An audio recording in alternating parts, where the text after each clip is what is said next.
আজ আমি বানাবো আলু পেঁয়াজ দিয়ে পালং শাক। তো পালং শাকটাকে আমি ধুয়ে রেখেছি, আলু কেটে রেখেছি, পেঁয়াজ কেটে রেখেছি, আর এগুলো তেলের ওপরে দিব। শুকনো লঙ্কা, কাঁচা লঙ্কা, তেজপাতা আর জিরা, কালো জিরা, এগুলো তেলের ওপরে দিব। আর আদাটাকে আমি পিষে দিব। তো আপনারা দেখছেন চৌধুরী কিচেন, আর আমি কিভাবে আলু দিয়ে পালং শাক রান্না করছি, সঙ্গে থাকুন, দেখুন। এখন আমি পালং শাকের রেসিপিটা চালু করছি।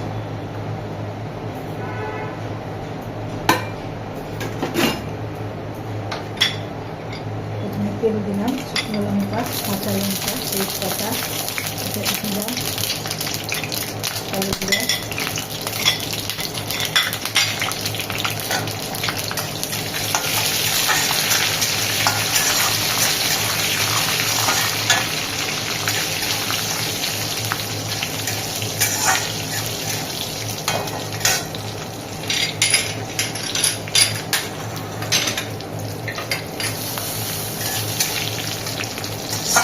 এবার জিরা কালো জিরাটা ভাজা ভাজা হয়ে গেছে।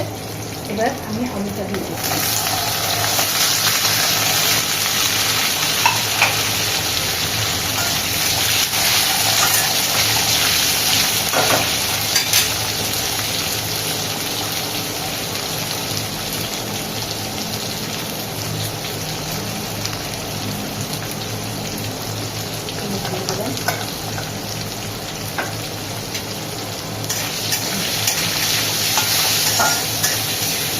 আলুটা প্রায় 2 মিনিট ভাজা ভাজা হবে, তারপরে আমি পেঁয়াজটা দিয়ে দেবো।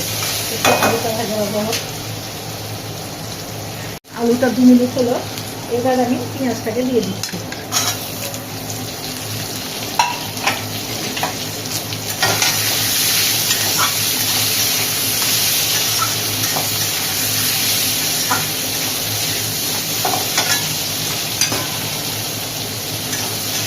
পেঁয়াজটা ভাজা ভাজা হলে তখন আমি আদা বাটাটা দিয়ে আদা বাটাটাকে ভালোভাবে কষে দিব, দিয়ে ছাড় দিব। তো এখন ভালোভাবে এটা ভাজা ভাজা হোক পেঁয়াজ আলুটা।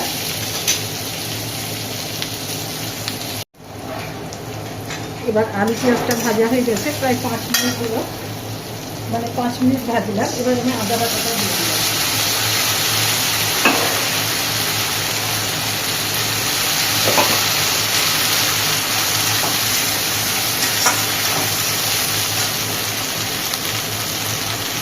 এবার আমি স্বাদ অনুসারে লঙ্কাটা দিয়ে দিলাম।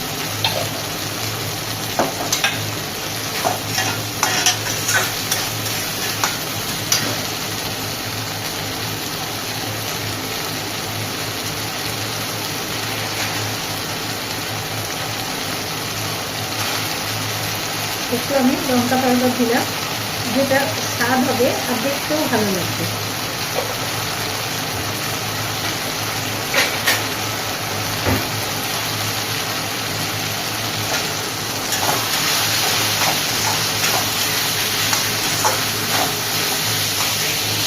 এটাকে প্রায় 3 মিনিট মতো আমি ভালোভাবে কষে নেব, তারপরে আমি শাক দিব।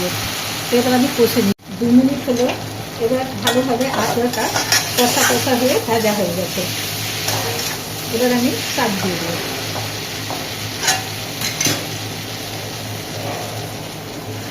পালক শাক তো মানে এটা বলে একদম কম হয়ে যাবে, আর এতে কোনো জল দেওয়ার দরকার পড়ে না।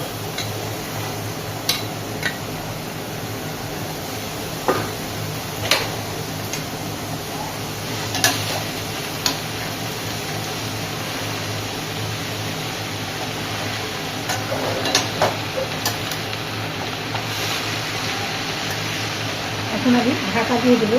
তো এতে লবণ দেওয়া আছে, তো ওই জন্য শাকটা একদম নিচে চলে আসবে জল ছিল। তো আমি এখন ঢাকা দিয়ে দিচ্ছি। 2 মিনিট পরে এটাকে আমি খুলে দেখব। 2 মিনিট হলো, দেখা যাক। শাকটা নরম হয়ে গেছে এবং নিচে বসে গেছে, মানে শাকে জল থাকে তো, আর পালকের শাকে তো বেশি জল থাকে।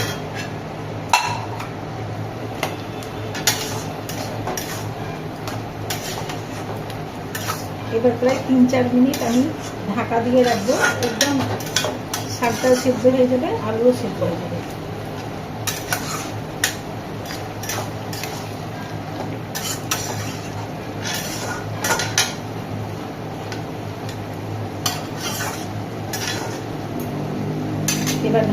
দিচ্ছি, আর 2-3 মিনিট মতো টাইম লাগবে।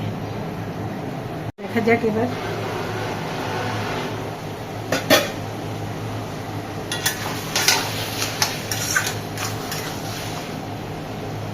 শাকটা হয়ে গেছে, আলুও সিদ্ধ হয়ে গেছে। তো আপনারা এইরকমভাবে বানাবেন, দেখবেন অনেক খেতে টেস্টি হবে আর হেলদি হবে। প্রথমে শাকটাকে ধুয়ে কেটে নিতে হবে, আর তেলের ওপরে শুকনো লঙ্কা, কাঁচা লঙ্কা, জিরা, কালো জিরা এগুলো দিয়ে আলু পেঁয়াজটাকে ভালোভাবে ভেজে নিয়ে আদা বাটাটাকে ভালোভাবে কষে নিয়ে তারপরে শাকটা দিয়ে 2-3 মিনিট ঢাকা দিতে হবে।